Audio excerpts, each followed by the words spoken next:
देखिए, मैं आपसे ये बोल रहा हूँ कि जो पर्सनल कंस्ट्रक्ट थ्योरी है जॉर्ज कैली की, वो एक कॉग्निटिव थ्योरी है पर्सनालिटी की। Cognitive theory of cognitive perspective, है ना। कॉग्निटिव पर्सनालिटी थ्योरी है हमारी, जॉर्ज कैली की पर्सनल कंस्ट्रक्ट थ्योरी। ठीक है, जैसे हमारा ह्यूमनिस्टिक थेरेपी एक ह्यूमनिस्टिक थ्योरी एक अलग सेगमेंट है ना। साइको एनालिटिकल अप्रोच या फिर थेरीज एक अलग हमारा पर्सनालिटी का डोमेन है। ट्रेड थेरी अलग है, टाइप थेरीज अलग है। उन्हीं उसी तरीके से जो कॉग्निटिव थेरीज हैं, कॉग्निटिव थेरीज में आपके क्या बोलते हैं उनका, हमारे कौन कौन से साइकोलॉजिस्ट आ जाते हैं, मैं आपको नाम बता देता हूँ कॉग्निटिव थेरीज के, जो कि हम पर्सनालिटी के पर्सनालिटी में पढ़ते हैं। जो पर्सनालिटी की जो कॉग्निटिव थेरीज हैं, उनमें एल्बर्ट बेंडूरा का नाम आता है, एल्बर्ट बेंडूरा की थेरी, जूलियन रोटर की थेरी, जॉर्ज कैली की थेरी। तो जॉर्ज कैली, एल्बर्ट बेंडूरा, जूलियन रोटर, ये इनकी जो थेरीज हैं वो cognitive theories and social cognitive theories हैं। किसकी? पर्सनालिटी की। क्या आपको समझ आया मैंने जो बोला? समझ आया तो थम्स अप करो आप। सबको समझ में आ गया मैं क्या बोल रहा हूँ? यस और नो? Yes. ठीक है, अभी मैं थेरी स्टार्ट करूँगा और मैं आपको बता दूँ। देखो, आपको यहाँ पर ज़्यादा टेंशन लेने की ज़रूरत नहीं है। ये थेरी आपको थोड़ी सी कॉम्प्लेक्स लग सकती है ना, इसलिए मैं पहले से बता रहा हूँ, थोड़ी सी ये थेरी आपको कॉम्प्लेक्स लग सकती है। बस आपको याद रखना है जो मैं आपको याद करने को बोलूँगा, क्योंकि इस थ्योरी में से ज़्यादा कुछ पूछा नहीं जाता है, लेकिन जो पूछा जाता है वो उसको मैं पॉइंट आउट कर दूंगा, तो उतना आप अच्छे से देखना। ठीक है, थोड़ी सी कॉम्प्लेक्स लग सकती है आपको, लेकिन मैं कोशिश करूंगा जितना इजी हो जाए। अभी हम थ्योरी को स्टार्ट करेंगे, ठीक है।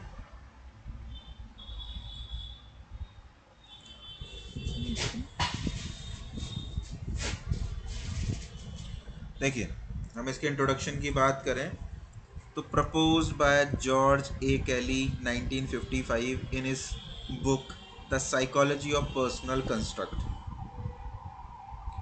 देखिए, इस थ्योरी का नाम पर्सनल कंस्ट्रक्ट थ्योरी क्यों पड़ा, क्यों रखा है इनको? स्क्रीन शेयर हो रही है क्या? नो सर, नहीं दिख रही। अच्छे से मैंने स्क्रीन शेयर नहीं की, चलो एक मिनट बस।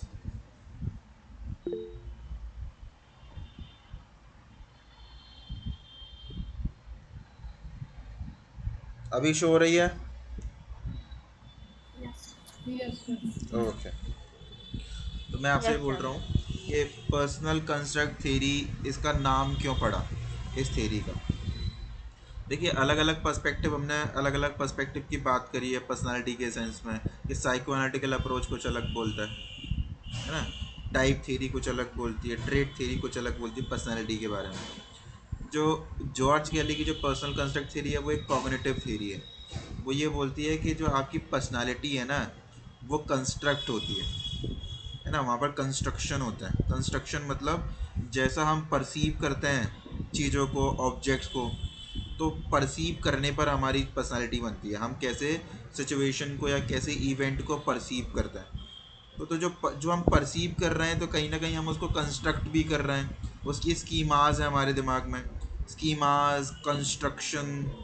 आप समझ पा रहे हो? परसीव करना। तो जैसे हम इस दुनिया को परसीव करते हैं, कंस्ट्रक्ट करते हैं, तो आप देख ही रहे हो कि कहीं ना कहीं कॉग्निशन वाली बात आ रही है।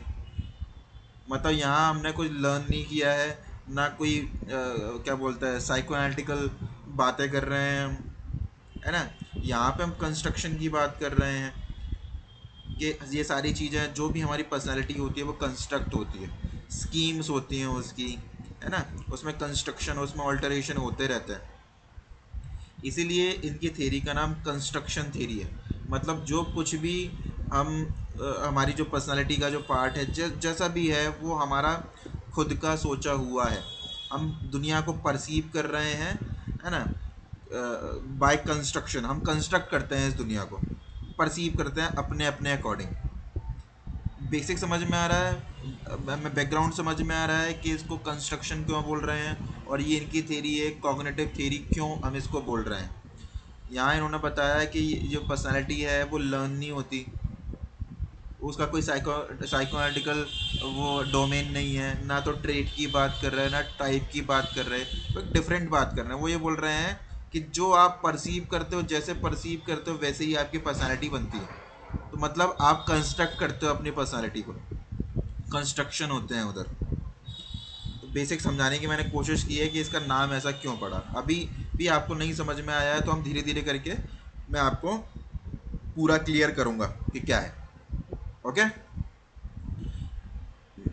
जितना समझा रहा हूँ समझ आया आपको? मैं पहले से ही आपसे बोल रहा Yes, sir. हूँ कि आपको कन्फ्यूज़न हो Yes, सकती sir. है, लेकिन कन्फ्यूज़ नहीं होना है। मैं जितना बता रहा हूँ, जो बता रहा हूँ उतना कर लोगे तो आपको इस थेरी में कोई प्रॉब्लम नहीं आएगी। मैं आपको बता देता हूँ अभी से ही बता देता हूँ कि एग्ज़ाम में क्या पूछते हैं, ठीक है? फिर उसके बाद हम पूरी बात कर लेंगे कि इस थेरी में क्या है। एग्ज़ाम में पूछते हैं बस कॉरोलरीज। ये कॉरोलरीज दिख रही हैं, ये टोटल 11 कॉरोलरीज है। ये लिखा है कॉरोलरीज।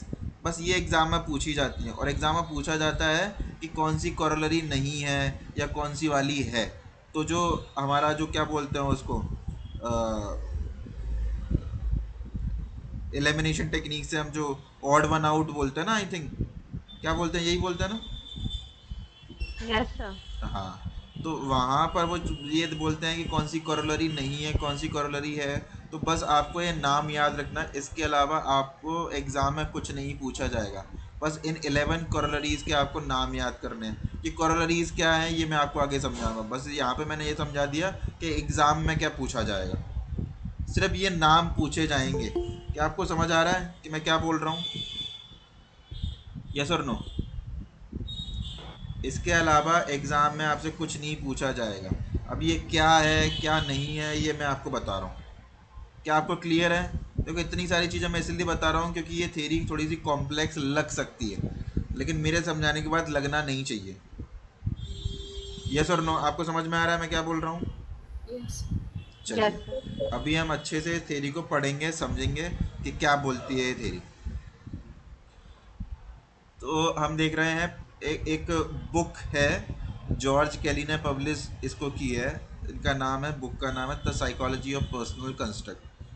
तो वहाँ से ये थ्योरी, उस बुक में वो उस थ्योरी का उन्होंने उनके बारे में उसके बारे में बात करी है, इस थ्योरी के बारे में बात करी। तो जॉर्ज केली वो पहले पर्सन थे जिन्होंने ट्रेट जो अप्रोच है या फिर साइको एनालिटिक जो थेरीज हैं उनको अपोज करके बिल्कुल डिफरेंट बात बोली।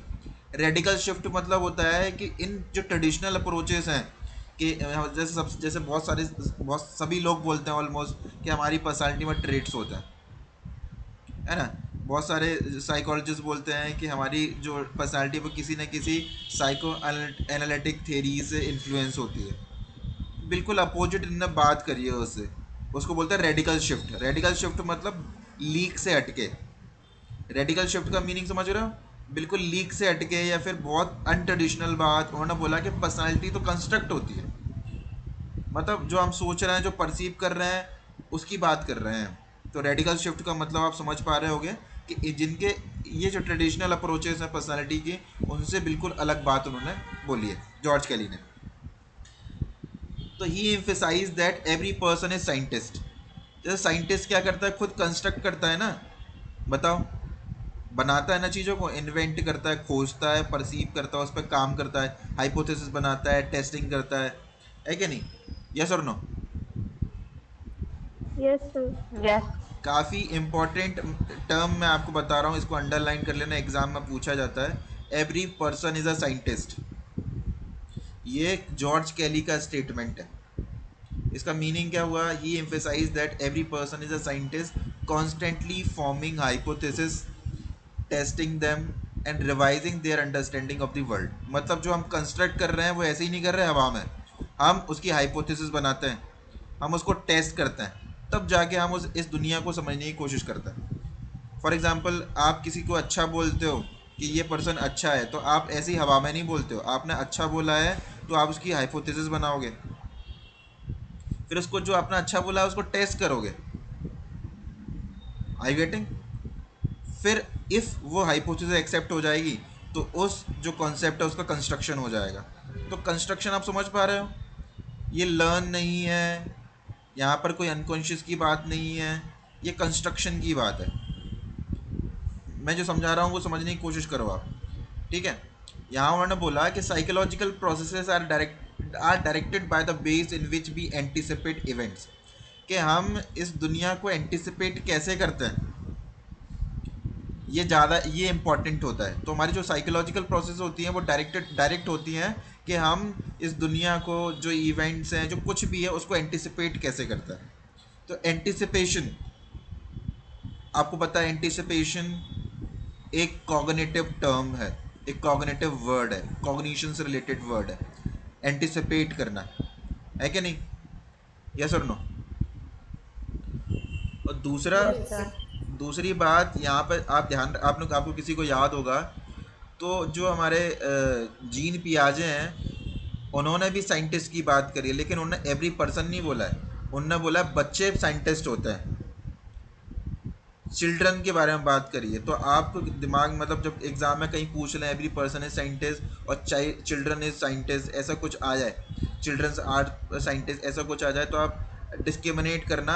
यहाँ पर उन्होंने हर इंसान की बात करी है, एवरी पर्सन की बात करी है, और वहाँ उन्होंने बच्चों की बात करी है। बच्चों की बात साइंटिस्ट के सेंस में किसने करी है? जीन पियाजे ने। और एवरी पर्सन की बात जिसने करी है वो जॉर्ज केली है। साइंटिस्ट की बात दोनों करी है, दोनों ने की है। क्या आपको समझ में आ गया जीन पियाजे ने क्या बोला और जॉर्ज केली ने क्या बोला? यस और नो? Yes, sir. समझ आ रहा है आपके? Yes, sir. Yes. हाँ। तो ये थ्योरी का जो अजम्पशंस हैं, वो क्या है वो आप देखो। अ persons processes are psychologically channelized by the way in which he anticipates events। उन्होंने बोला है कि आपकी जो साइकोलॉजिकल प्रोसेसेस है, आप कैसे रिएक्ट करते हो, कैसे बिहेव करते हो, कैसे फील करते हो, ये आप पर डिपेंड करता है कि आप उस इवेंट को एंटिसिपेट कैसे करते हो। what is the meaning of anticipation here? This means people perceive, interpret and respond to the world through unique system of construct। What is construct? Mental filters और categories। तो आप देख रहे हैं मेंटल फिल्टर्स की बात कर रहे हैं, कैटेगरीज की बात कर रहे हैं, कहीं ना कहीं स्कीम्स या स्कीमास की बात कर रहे हैं, हम परसीव करने की बात कर रहे हैं, हम इंटरप्रेट करने की बात कर रहे हैं, हम रिस्पॉन्ड करने की बात कर रहे हैं। और आपको पता है हर एक इंसान अलग तरीके से परसीव करता है, इंटरप्रेट करता है, रिस्पॉन्स करता है, जैसे उसने, ये किस पर डिपेंड करता है कि आपके स्कीमास, आपके मेंटल कैटेगरीज, आपका कंस्ट्रक्ट जो आपने किया है वो कैसा है। आई यू गेटिंग? मैं आपको बहुत इजी वे में समझाने की कोशिश कर रहा हूँ, क्या आपको समझ आ रहा है? यस और नो? Yes, Yes. sir. ठीक है। इसलिए मैं बोल रहा हूँ मेरे साथ चलना है, आगे नहीं भागना है, पीछे नहीं भागना है, बस जितना बोल रहा हूँ, जो बोल रहा हूँ वो समझो, है ना? क्योंकि नहीं तो कंफ्यूज हो जाओगे आप। और मैंने बता भी दिया है कि एग्ज़ाम में क्या पूछेंगे। क्या आपको क्लियर है? यस और नो? Yes. अब व्हाट इज पर्सनल कंस्ट्रक्ट, है ना? जैसे थ्योरी का नाम क्या है? Personal construct theory. पर्सनल क्यों बोला है? क्योंकि हर एक इंसान अलग तरीके से कंस्ट्रक्ट करता है इस दुनिया को। पर्सनल इसीलिए बोला है, पर्सनल मतलब unique, depends on individual to individual. आपको समझ आया तो आप इस बात के लिए थम्स अप कीजिए। देखो सब लोगों को थम्स अप करना ज़रूरी है ना? इसलिए ज़रूरी है क्योंकि मुझे ये क्लियर होना चाहिए कि आप लोगों को समझ में आ रहा है, और जिसको नहीं समझ में आ रहा है प्लीज़ मुझे बताइए, ठीक है? The what is personal construct? A personal construct is a bipolar dimension of meaning that we use to make sense of the people or event। Bipolar dimension क्या होता है? Each construct is binary. जैसे आप किसी भी चीज़ को बोलते हो तो बाइनरी सेंस में बोलते हो, ये दुनिया कैसी है, अच्छी बुरी, आप कैसे हो, अच्छे बुरे, आप ऑनेस्ट हो या डिसऑनेस्ट हो। तो आप देख रहे हो हम जो कंस्ट्रक्शन जो हम करते हैं इस दुनिया का, देखो दुनिया का मतलब समझ लो, दुनिया का मतलब बहुत मैं ब्रॉड टर्म में बोल रहा हूँ। दुनिया में, वर्ल्ड में एक इंसान भी आता है, ऑब्जेक्ट भी आता है, सिचुएशन भी आता है ना, इवेंट भी आता है, सब कुछ आता है। आता है कि नहीं आता? यस और no? Yes, sir. Yes. Yes. Yes और नो? तो यहाँ पर उन्होंने कंस्ट्रक्ट को बाइनरी सेंस में समझाया है, पोल्स के फॉर्म में समझाया। तो each construct is binary, it has two poles, friendly versus unfriendly, honest versus dishonest. We constantly use these constructs to interpret behavior, make decision and predict outcomes, है ना। हम क्या करते हैं, किसी को अच्छा बोल रहे हैं बुरा बोल रहे हैं, तो पूरा उसका प्रोसीजर है कि हमने एक हाइपोथेसिस बनाई, उस हाइपोथेसिस को टेस्ट किया, फिर हमने रिजल्ट्स निकाले, फिर हम इंटरप्रेट कर रहे हैं, कंक्लूजन निकाल रहे हैं, ये सारी चीज़ें। तो we constantly use these construct to interpret behaviour, make decisions and predict outcomes. In short ये जॉर्ज के लिए ये बोलते हैं कि हम यहाँ पर हमारी लर्निंग, जब हम इस दुनिया को जब कंस्ट्रक्ट कर रहे होते हैं या फिर समझने की कोशिश कर रहे होते हैं, तो लर्निंग का रोल नहीं है ना, आपके अनकॉन्शियस का रोल नहीं है, आपके जो ह्यूमनिस्टिक पर्सपेक्टिव है उसका रोल नहीं है, आपके ट्रेट क्या है उससे फ़र्क नहीं पड़ता है, आपका टाइप अप्रोच क्या है उससे फ़र्क नहीं पड़ता है। उनने बोला कि आप परसीव कैसे करते हो इस दुनिया को, इंटरप्रेट कैसे करते हो। तो आप बोल रहे हो इतनी सारी प्रोसेस से आप देख ही रहे हो कि आप कंस्ट्रक्ट कर रहे हो, कंस्ट्रक्शन हो रहा है हर एक चीज़ का। For example situation, a person smiles eight you, construct form, you form, friendly, unfriendly. देखो, जब आपके ऊपर कोई हंसता है तो आप दो तरीके से मतलब कंस्ट्रक्शन दो तरीके से होता है सामने वाले के बिहेवियर का। या तो आप उसको फ्रेंडली समझते हो या अनफ्रेंडली। दो ही कंडीशन में लोग हंसते हैं आप पर, या तो आपका दोस्त हो, या तो फिर कुछ और सोच के वो आपको हंस रहा हो। तो आप डाउट में रहते हो ना, हंस क्यों रहा है ये बंदा। तो एक तो मजाक उड़ाने के लिए हंसता है आदमी, है कि नहीं, स्माइल करता है। और दूसरा आप फ्रेंडली हो, मतलब वो फ्रेंडली होने की कोशिश कर रहा है। तो आप ऐसे इंटरप्रेट कैसे कर रहे हो उसको, आई गेटिंग। आप पूरी हाइपोथेसिस करते हो, टेस्ट करते हो, तब लगा के आप बोलते हो कि फ्रेंडली हो रहा है अनफ्रेंडली हो रहा है। एक क्लासमेट आपकी हेल्प करता है, तो आप दो चीज़ें कंस्ट्रक्ट कर सकते हो, या तो ये वर्सेस वाला है, वो बाइपोलर है। या तो आप हेल्पफुल, अनहेल्पफुल, है ना। मतलब आप देखते हो ना कि इसने मदद करी है तो वो अच्छा इंसान है, या फिर उसने किसी हिडन मोटिव से वो हेल्प कर रहा है, या फिर उसे दिखावे के लिए हेल्प कर रहा है, वो कैसा है क्या है। तो आप बाइपोलर वाले सेंस में ही तो देखते हो। और ऐसा नहीं कि आपने किसी को देखा हो तो हेल्पफुल बोल दिया हो, या किसी को देखा हो तो अनहेल्पफुल बोल दिया हो। ये कंस्ट्रक्शन हो रहा है कि आप प्रॉपर, जो कॉग्निशन में सारी चीज़ें होती हैं, परसीव करना, इंटरप्रेट करना, रिस्पॉन्ड करना, कंक्लूजन निकालना, ये सारी चीज़ें, है ना। कोई आपसे झूठ बोल रहा है तो क्यों बोल रहा है, यू फॉर्म ऑनेस्ट, डिसऑनेस्ट, कुछ भी कर सकते हो, है कि नहीं। क्योंकि ऑनेस्ट लोग भी झूठ बोलते हैं और डिसऑनेस्ट तो बोलते ही हैं। तो पूरी आपकी इन्वेस्टिगेशन होती है, तब आप एक कंस्ट्रक्ट डेवलप करते हो ऑनेस्ट और डिसऑनेस्ट का। तो different people can form different construct for the same event based on their personal experiences. आपको पता है ना, पर्सनल एक्सपीरियंसेस भी कॉग्निशन का ही पार्ट है, क्योंकि परसेप्शन आपका पर्सनल एक्सपीरियंसेस पर ही बेस्ड होता है। और परसेप्शन आपको पता है ये मेन फोकस होता है कॉग्निशन का। क्या मैं जो बोल रहा हूँ आपको समझ आ रहा है कि नहीं आ रहा है? Yes, sir. देखो, कंफ्यूज नहीं होना है। जिन्होंने कंस्ट्रक्शन नहीं पढ़ा है, मुझे लगता है कि देखो, कंस्ट्रक्शन नहीं पढ़ा होगा तो प्रॉब्लम होगी। मैंने आपको मेमोरी पढ़ाई थी, और मेमोरी में मैंने कंस्ट्रक्शन के मीनिंग बताया था। मैंने ये बताया था कि आपकी मेमोरी कंस्ट्रक्ट होती है, याद आ रहा है। Yes. कंस्ट्रक्शन Yes, मतलब आप sir. देख रहे हो ना, आप अपने अकॉर्डिंग चीज़ों को बना रहे हो, कि जो होता नहीं है उसको भी ऐड कर लेते हो,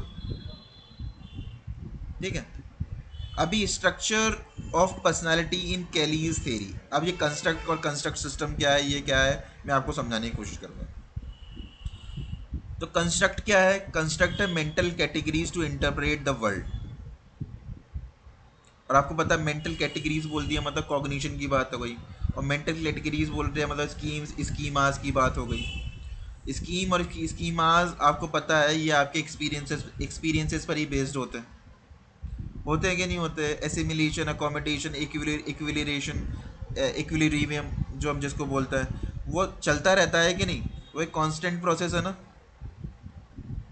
बताओ। Yes, sir. जब कंस्ट्रक्ट सिस्टम की अब जब बात करेंगे कि कंस्ट्रक्ट सिस्टम क्या है, तो ऑब्वियस सी बात है, ये ऑर्गेनाइज सेट ऑफ कंस्ट्रक्ट होंगे। मतलब एक चीज़ का कंस्ट्रक्शन नहीं करोगे, आपको जितनी भी चीज़ें आपको परसीव करनी है या फिर उसका कंक्लूजन निकालना है ना, तो बहुत सारे कंस्ट्रक्शन होंगे अलग अलग चीज़ों के लिए, अलग ऑब्जेक्ट्स के लिए, अलग अलग इवेंट्स के लिए, हर एक चीज़ के लिए। तो जो ऑर्गेनाइज सेट ऑफ कंस्ट्रक्ट है उनको हम कंस्ट्रक्शन सिस्टम बोलते हैं, जो कि हर एक इंडिविजुअल का अलग अलग होता है। और कंस्ट्रक्शन बिल्कुल हर एक इंडिविजुअल का अलग अलग होता है, जभी तो इस थ्योरी का नाम पर्सनल कंस्ट्रक्शन है। यस और नो? बोलो। Yes. अभी कोर कंस्ट्रक्शन या फिर कोर कंस्ट्रक्ट क्या होता है? तो central to a person's identity, ऐसे कंस्ट्रक्ट, ऐसे थॉट प्रोसेसेस, ऐसे स्कीमास, ऐसे मेंटल कैटेगरीज जो आपकी पर्सनालिटी को बनाते हैं और इनको चेंज करना टफ होता है, उनको हम कोर कंस्ट्रक्ट बोलते हैं। पेरिफेरल कंस्ट्रक्ट क्या होते हैं? ये लेस सेंट्रल होते हैं, ज़्यादा फ्लेक्सिबल होते हैं, और रिवाइज करना चाहो तो आप इसको इजीली रिवाइज भी कर सकते हो।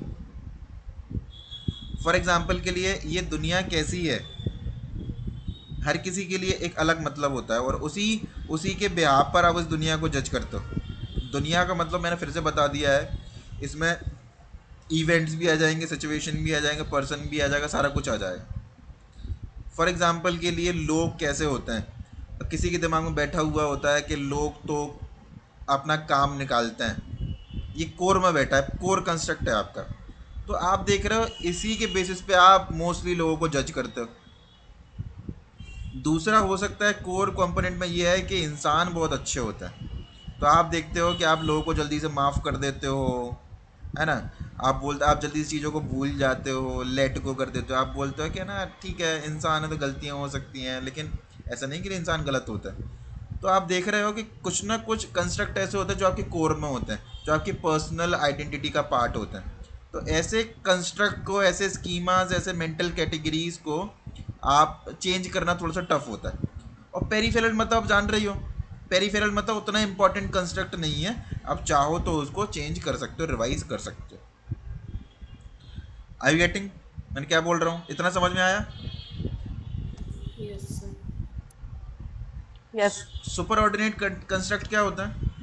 सुपर ऑर्डिनेट कंस्ट्रक्ट, देखो नाम से ही पता चल रहा है, जहां भी सुपर देखे ना, सुपर मतलब समझ जाना कि हाई लेवल की बात हो रही है, और सब ऑर्डिनेट की समझ मतलब लो लेवल की बात हो रही है। लोअर लेवल देखो, समझ पा रहे हो आप? तो सुपर ऑर्डिनेट्स, जैसे हमने पढ़ा है, बहुत बार पढ़ा है कि सुपर ऑर्डिनेट गोल्स और सब ordinate goals. Super ordinate goals मतलब जिस गोल के लिए हम काम कर रहे हैं, और सब ऑर्डिनेट गोल्स मतलब वो छोटे छोटे गोल्स जिनको अचीव करके हम फाइनल गोल पर पहुंचेंगे। यही तो होता है सुपर ऑर्डिनेट गोल्स और सब ऑर्डिनेट गोल्स, जो हमने जिक्सॉ क्लासरूम टेक्निक में या फिर कॉन्टेक्ट हाइपोथेसिस में पढ़ा था। यस और नो? Yes, sir. मीनिंग बता रहा हूँ मैं आपको सुपर ऑर्डिनेट और सब ऑर्डिनेट का। क्या सबको क्लियर है? तो थम्स अप करो। देखो, जब भी आप एसोसिएशन लगा के इन चीज़ों को याद रख पाओगे, अदरवाइज याद रखना मुश्किल होगा आपके लिए, ठीक है? तो सुपर ऑर्डिनेट कंस्ट्रक्ट क्या होता है?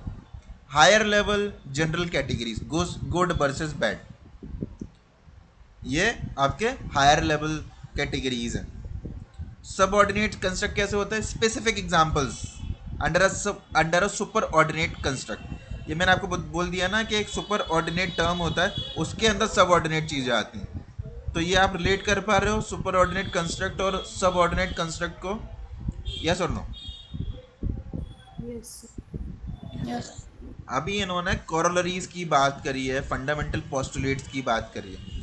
तो यहाँ पर जैसे पोस्टुलेट्स मतलब समझते हो, जैसे मैंने आपको ड्राइव रिडक्शन थ्योरी में पोस्टुलेट्स ही तो पढ़ाए थे, 17 पोस्टुलेट्स पढ़ाए थे, 17, क्या आपको याद है? पोस्टुलेट्स का मीनिंग होता है अजम्पशंस। यस और नो?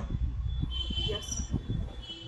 तो यहाँ पर उन्होंने सिर्फ एक फंडामेंटल पोस्टुलेट की बात करी है और 11 कॉरोलरीज की बात करी है। I getting? अभी क्या है मैं आपको बताता हूँ। फंडामेंटल पोस्टुलेट क्या बोला है?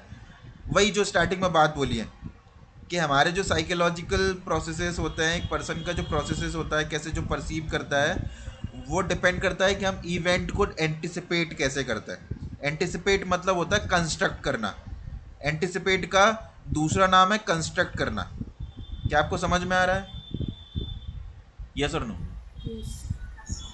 The person processes are psychologically channelized by the ways in which he anticipates events. यही फंडामेंटल पोस्टुलेट है इनका, सिर्फ एक ही है।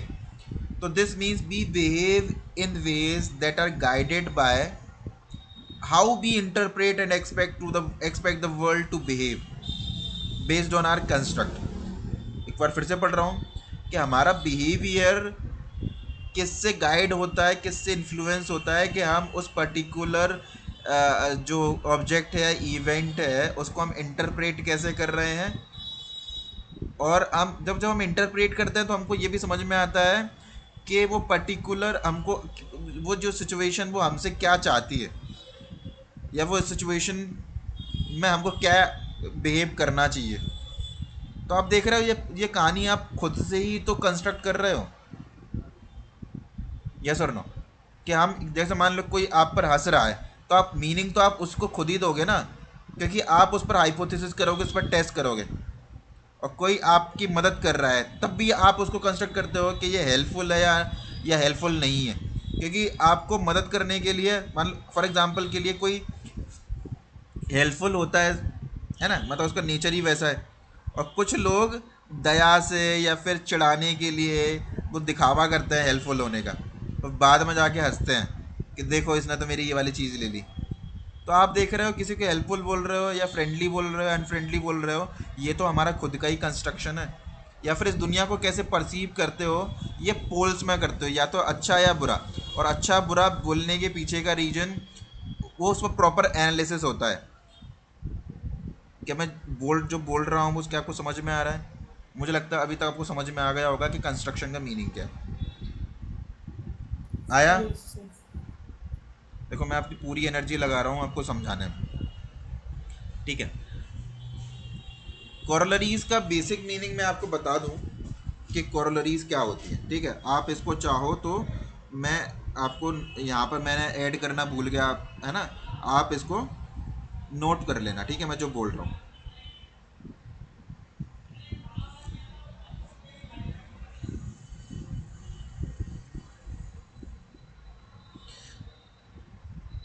मैं जो बोल रहा हूँ एक बार आप नोट कर लो। अ कोरोलरी ऑफ समथिंग, नोट कर रहे हो आप? यस और नो? Yes, sir. ठीक है, जल्दी Yes. बस एक दो पॉइंट आप नोट कर लो जिससे आपको क्लियर हो जाए कि कोरोलरी बोलते किसको, ठीक है। A corollary of something is an idea, argument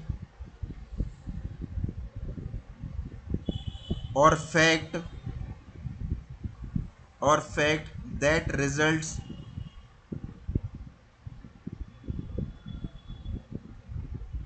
और facts that results, मतलब ये आइडियाज़ हैं, ये कॉन्सेप्ट्स हैं, ये फैक्ट्स हैं, ये आर्ग्यूमेंट्स हैं। आई गेट इन, मतलब इन कॉन्सेप्ट्स, इन स्कीमाज, इन आइडियाज़, इन आर्ग्यूमेंट्स की हेल्प से आप किसी के बिहेवियर को एक्सप्लेन करते हैं। तो कोरोलरीज का बेसिक मीनिंग समझ पा रहे हो आप कि कोरोलरीज क्या होते हैं? कोई आइडिया है, कोई आर्ग्यूमेंट है, कोई फैक्ट है। आई गेटिंग मैं क्या बोल रहा हूँ? मतलब क्या यूज़ करके आप किसी के पर्सनालिटी को मतलब किसी की पर्सनालिटी को कंस्ट्रक्ट करते हो, या फिर अपनी पर्सनालिटी को कंस्ट्रक्ट करते हो, या फिर किसी के बिहेवियर को समझते हो। बेसिक मीनिंग समझ में आ गया कि क्या है? Yes, sir. कभी एग्जाम में नहीं पूछा जाएगा कोरोलरी का मीनिंग, लेकिन मैंने आपको बता रहा हूँ।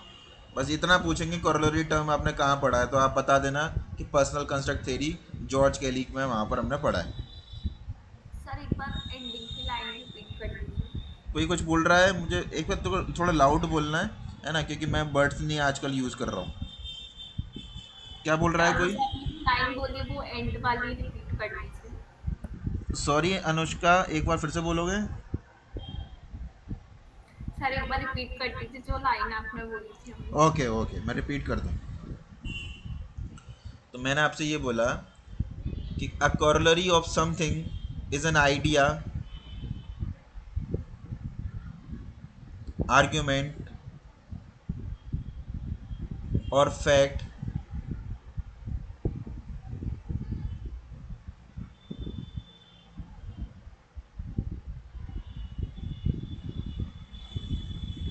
or fact that results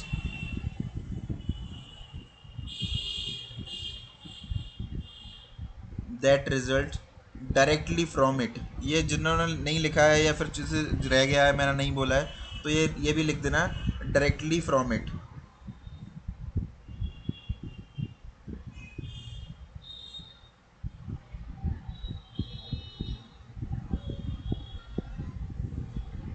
है ना। अब ये डायरेक्टली फ्रॉम इट का मतलब क्या है, मतलब ये ऐसे आर्ग्यूमेंट्स हैं, ये ऐसे आइडियाज़ हैं, है ना, ये ऐसे क्या बोलते हैं उसको, ऐसे फैक्ट्स हैं जिनका यूज़ करके आप किसी रिजल्ट पर पहुंच पाते हो या आप फाइनल कंक्लूज़न तक पहुंच पाते हो।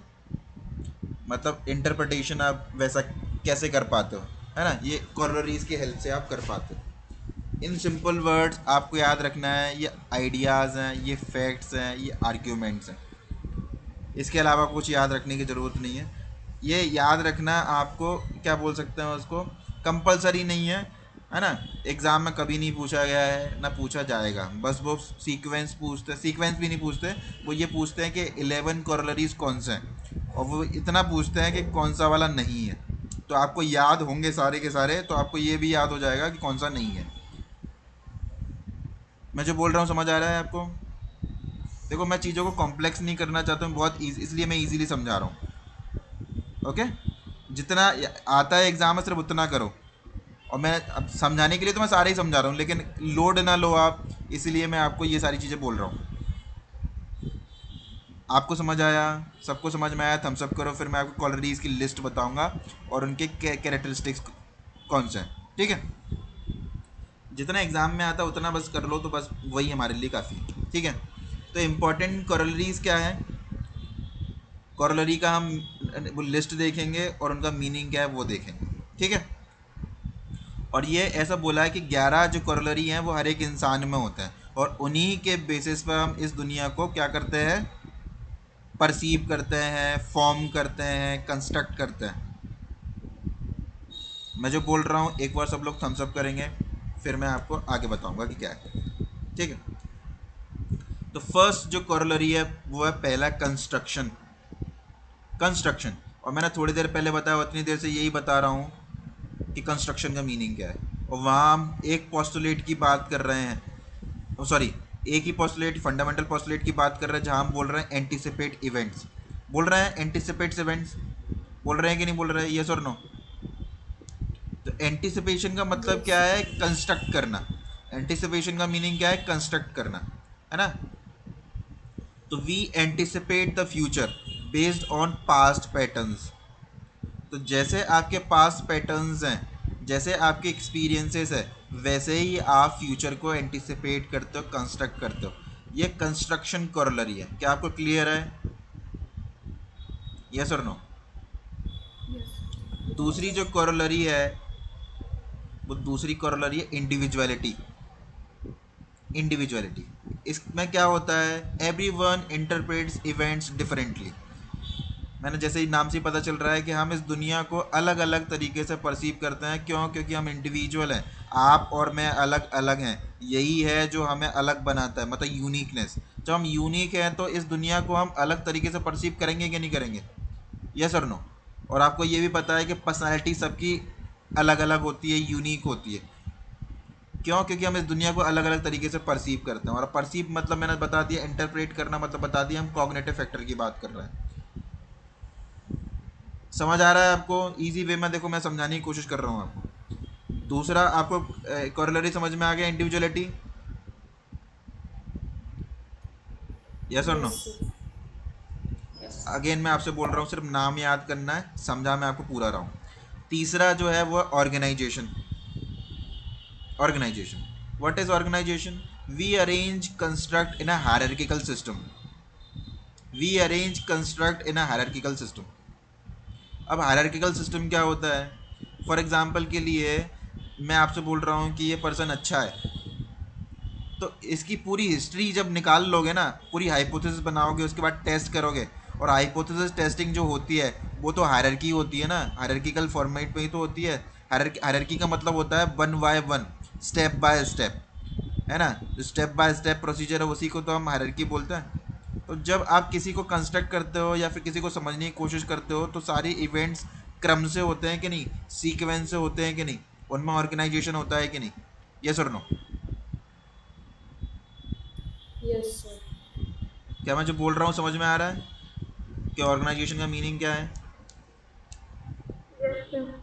फिर फोर्थ कॉरलरी है डाइकोटमी। डाइकोटमी मतलब होता है बाइपोलर, है ना। जब कंस्ट्रक्ट करते हो तो कंस्ट्रक्ट दो चीज़ में करते हो, मतलब आपने देखा होगा, आप दो ही चीज़ों से कंस्ट्रक्ट करते हो मेनली, या तो अच्छा या बुरा, ईमानदार बेईमान। तो ये ईमानदार के लिए अलग पैरामीटर, बेईमान के लिए अलग पैरामीटर। और आप बोलोगे सर बीच का, तो बीच का आप देख रहे हो तो ऑब्वियस सी बात है, बीच वाला जो आया है, जो मिड में जो आया है, वो तो दोनों की कंट्रीब्यूशन से आया है ना। तो हम बीच के वाले की बात तो तभी करेंगे जब हमको एक्सट्रीम पता हो, यस और नो। तो जो कंस्ट्रक्ट डेवलप होते हैं वो बाइपोलर होते हैं, यस और नो। सच झूठ, आधा झूठ आधा सच, ये तो बाद में आएगा ना, यस और नो, बोलो। Yes. क्या सबको समझ में आ रहा है? सबको समझ में आ रहा है तो सब लोग थम्स अप करो कि डाइकोटोमी का मीनिंग क्या होता है यहाँ पर। संजय समझ आ रहा है? Yes, sir. Very good. Next जो कॉरलरी है वो है चॉइस। ऑब्वियसली बात है, को चॉइस नहीं होगी तो कंस्ट्रक्ट कैसे कर पाओगे बताओ? जब तक आपके पास चॉइस नहीं है तो आप अपने अकॉर्डिंग कंस्ट्रक्ट कैसे करोगे? सही बात है कि नहीं, यस और नो, बोलो। Yes, sir. तो we choose the construct that best help us anticipate future events. जब तक चॉइस ही नहीं है तो कंस्ट्रक्ट कैसे करोगे? आपसे कोई बोल रहा है कि ये ईमानदार है, तुम बोलोगे क्यों, आप कैसे क्यों बोल रहे हो, मैं तुम्हारी बात क्यों मानूं? तो आप तो अपने अकॉर्डिंग किसी चीज़ को बोलते हो ना, तो चॉइस तो तभी तो कंस्ट्रक्शन होगा, पर्सनल कंस्ट्रक्शन तो तभी होगा ना, यस और नो।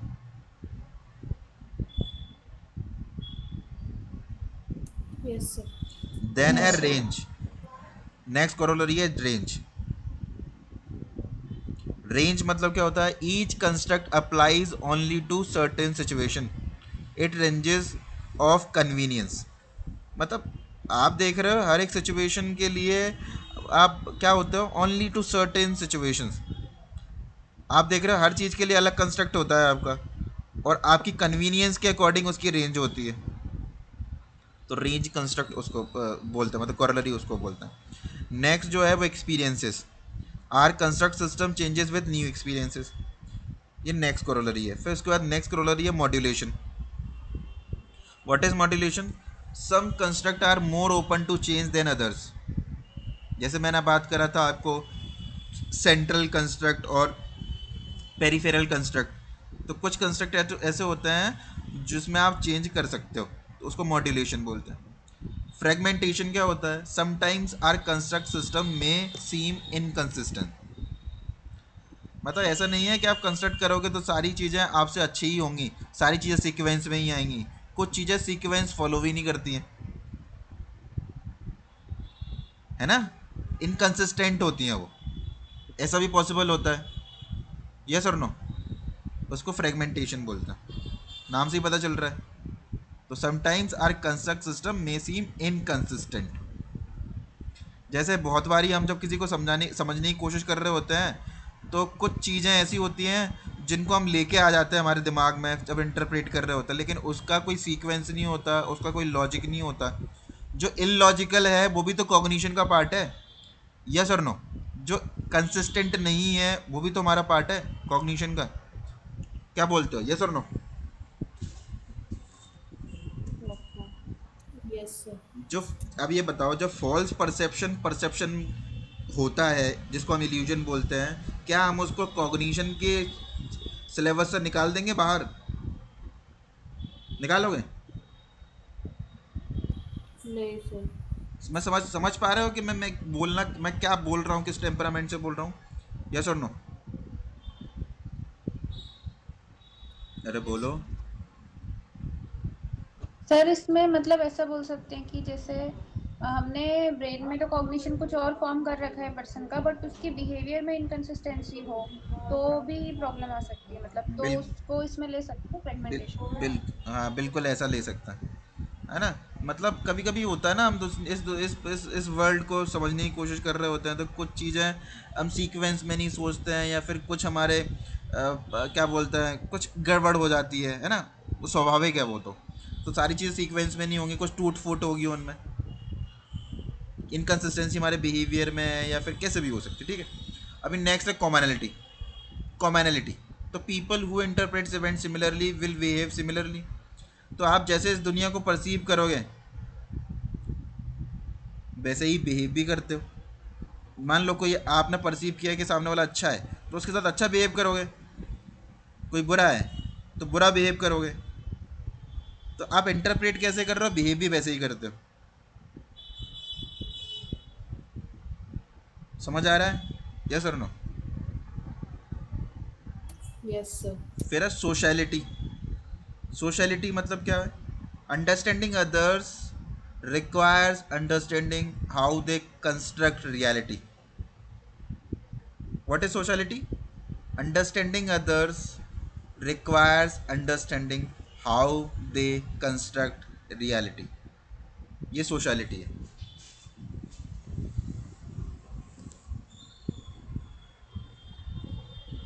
ठीक है।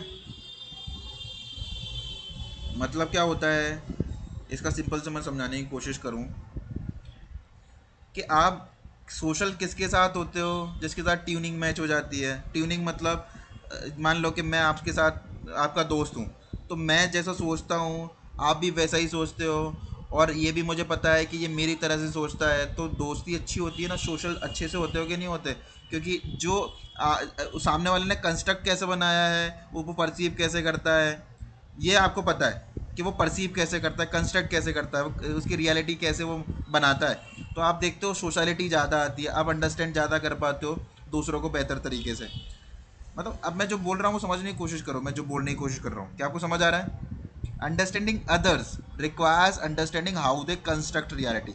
ये आपकी बात नहीं हो रही है, ये दूसरे लोगों की बात हो रही है, लेकिन ये इससे आप उनके बारे में समझ सकते हो, वो सोशलिटी है। समझ में आ रहा है थोड़ा थोड़ा, यस और नो? Yes, sir. यहाँ सर हाँ बोलो।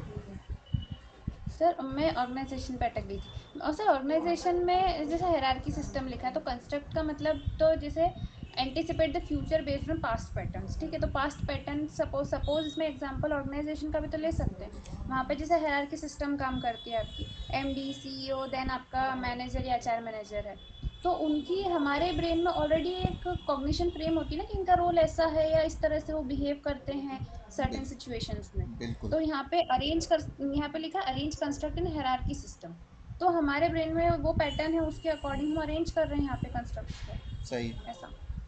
आप बिल्कुल सही। देखो एग्जाम्पल हम किसी का भी ले, ऑर्गेनाइजेशन का भी ले सकते हैं, है ना। ऑर्गेनाइजेशन साइकोलॉजी, फिर ऑर्गेनाइजेशन बिहेवियर का भी ले सकते हैं, ठीक है। हम परसीव कैसे कर रहा है वो वाली बात है ना।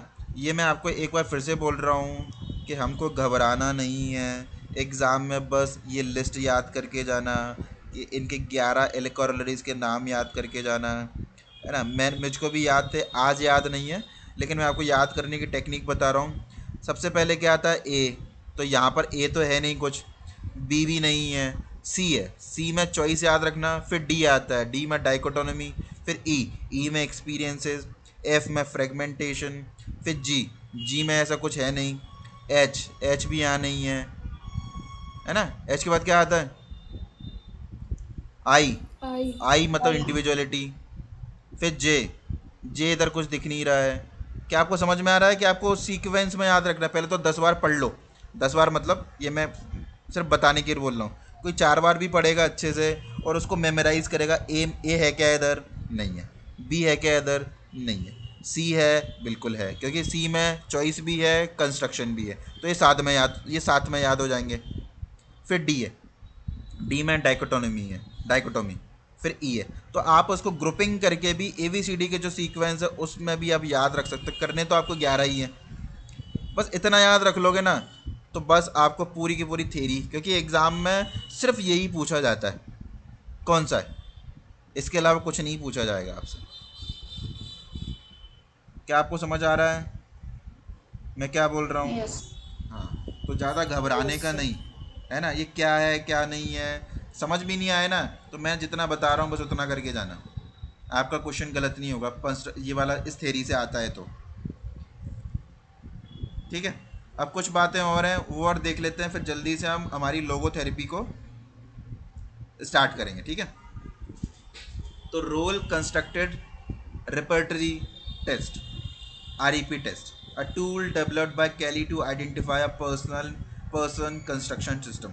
अब किसी के कंस्ट्रक्शन सिस्टम को आपको आइडेंटिफाई करना है कि किसी का कंस्ट्रक्शन सिस्टम कैसा है, तो आप REP टेस्ट या मतलब अप्लाई कर सकते हो। तो participants are asked to compare 3 people they know, mother friend teacher. They must say how two are alike and how they are different from the third. From this, personal construct are revealed: warm versus cold, supportive versus critical। मतलब आप देख रहे हो इस test में आप जिसका personal construct system आप जानना चाहते हो कि कैसा है, आप उससे सवाल पूछो, है ना। तो आप मतलब समझ ही रहे हो यहाँ पर REP सिस्टम में रोल कंस्ट्रक्ट रिप्रेजेंटरी टेस्ट में आप ये देख रहे हो कि किसी का जो कंस्ट्रक्ट सिस्टम है वो बना कैसे, समझ आ रहा है आपको? ये क्या Yes. है ना, ये सिंपल Yes, है ना। sir. एग्जाम में नहीं पूछा जाएगा, लेकिन आपने सुन लिया है पढ़ लिया है तो अच्छी बात है ना। इसका एप्लीकेशन आप देख रहे हो थेरेपी में होता है। तो कंस्ट्रक्टिव ऑल्टरनिज्म जैसे Kelly propose that no interpretation is absolutely right, we can always reframe our view. सही बात है कि नहीं, क्योंकि कंस्ट्रक्शन है,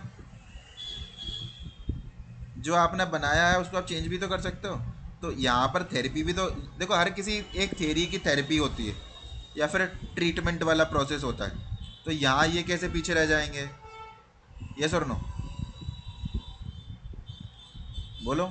Yes, sir. तो यहाँ इनकी जो थेरेपी है उनकी थेरेपी का नाम याद रख लेना। उनकी थेरेपी का नाम जैसे हर थेरेपी का नाम होता है ना, जो थेरी एक थेरी से एक थेरेपी निकल के आती है उसका स्पेसिफिक नाम है। तो यहाँ इस थेरेपी का नाम क्या है वो याद रख लेना, कंस्ट्रक्टिव ऑल्टरनिज्म। मतलब जो आपने कंस्ट्रक्ट किया है उसका भी ऑल्टरनेटिव आप चाहो तो थेरेपी से उसको आप ऑल्टरनेट कर सकते हो। जो आपने कंस्ट्रक्ट आपने बनाया है या फिर जो डेवलप हो चुका है उसको आप चेंज कर सकते हो। इसीलिए इस थेरेपी का नाम जो कि जॉर्ज कैली की थेरी से आई है उसका नाम क्या है? कंस्ट्रक्टिव ऑल्टरनेटिविज्म। ऑल्टरनेटिविज्म। क्या आपको क्लियर है कि नाम कहाँ से आया? क्योंकि Yes, sir. एबनॉर्मेलिटी तो कंस्ट्रक्शन से आती है ना। मान लो आपने कैसे परसीव किया, कैसे कंस्ट्रक्ट किया इस दुनिया को, उसी में फॉल्ट है, तो आप उसको रीस्ट्रक्चर कर सकते हो।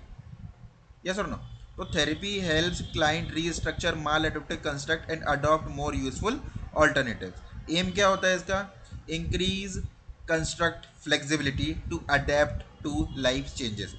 मतलब जो हमने कंस्ट्रक्ट बनाए हैं हम उसमें ना फ्लेक्सिबिलिटी होना चाहिए, ऑब्वियस सी बात है ना। एजुकेशन काउंसलिंग में इसका काफ़ी ज़्यादा यूज़ किया जाता है। Helps understand how student interpret themselves in schools, can identify misconceptions और लिमिटिंग बिलीव्स। तो आप आइडेंटिफाई कर सकते हो मिसकंसेप्शन क्या है, इनकी जो बिलीफ इतने लिमिटेड क्यों है क्या नहीं है, बिकॉज कंस्ट्रक्शन को आप ऑल्टर कर सकते हो अकॉर्डिंग टू जॉर्ज कैली।